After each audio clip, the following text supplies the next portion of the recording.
Hello and welcome to what I call new video, and today we are going to be talking about a bad game idea. But before we do that, I made a Discord. That's right, go into the description. Oh fuck, that's right, go into the description right goddamn now and you can join a Discord damn server. And guess what? If you remember, you get a special role. Is it a bad idea to start promoting this on a video that isn't about Undertale? Abso-goddamn-lutely. But nevertheless, bad game idea. In this game, you basically get to play 10 different characters, and the game is going to be a narrative-style, choice-based adventure. However, the gimmick this time around is time management. See, the main menu will look something like this, where all of the 10 characters are lined up very nicely. And see, it is up to you when to play their next turn.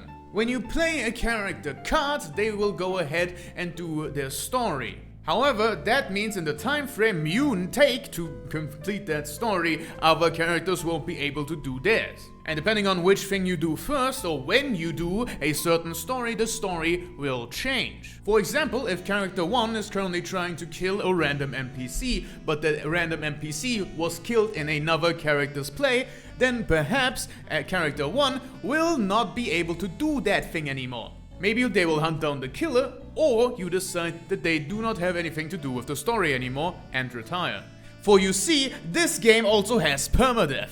Permadeath in the most grand sense of the word, meaning that if a character dies, they obviously don't come back, but a character can also retire, become unplayable, or just straight up leave the island. Because yes, the story is in an island kingdom. And depending on what your choices are and which character cards you play at which moment, this will choose the destiny of said island kingdom. See, the way you play these cards, these character cards, is by inspiring ideas.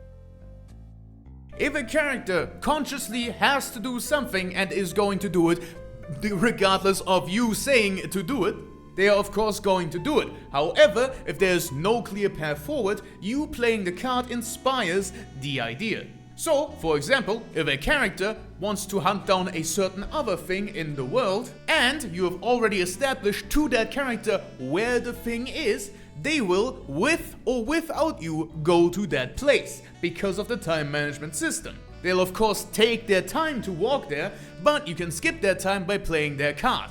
And if you don't play their card in time, you will not be able to do that event. And they will make their own choices, which can be devastating to you. Now, of course, if you miss an event, you will get a rundown of what happened in the event, and you can even watch the event unfold just like that. But you cannot influence it anymore. So ultimately, this game becomes less of a narrative game and more of a, oh god, oh fuck, everything is going wrong, I need to do this, but this motherfucker is about to do something.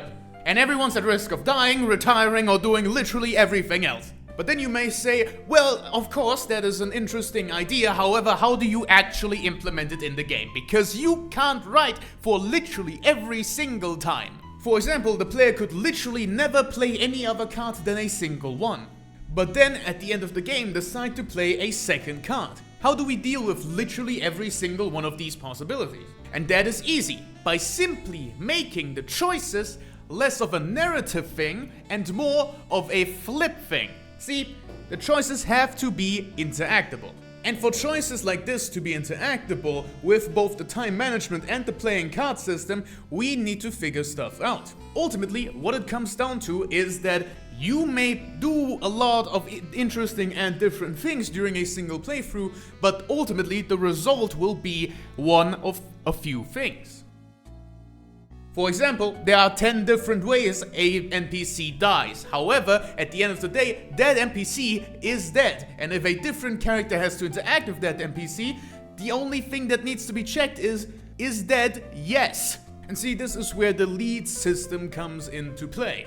All characters have their own wants and needs, and their own mission statements. And so, on their mission, they will discover leads. Everyone starts with a single lead, and that branches out very quickly. So when you play a card, you can go ahead and decide which lead they search for. So, if you've, with one character, killed a person that was important for another character's lead, and you choose to play that lead, that'll be a waste of time.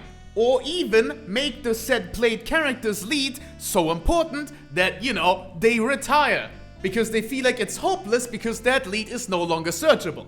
What I mean by that is, if a character is unfortunate enough to play a lead that is already frozen due to the character's death or any other circumstance, they will be presented with a choice. The player then obviously decides which choice they pick. However, a choice can have different consequences from what the player first believed. See, because if we make a choice between retire and not retire, that is not a choice you can make. And that is also not an interesting choice gameplay-wise. Choices like this could be additive. For example, if you choose this option right here, it will put +1 into the retirement fund. And if a certain number of retirement funds are reached for a certain character, this character will then retire. In the same way, this choice could put +1 to their drive, basically acting as a counterpoint to the retirement fund. With these kind of extra systems, we make sure that not every single game feels the same, that every single time you play the campaign, it's entirely different, but all still makes sense because it's all mechanically handled. So you have to be very aware of literally every moving part, and if you're not,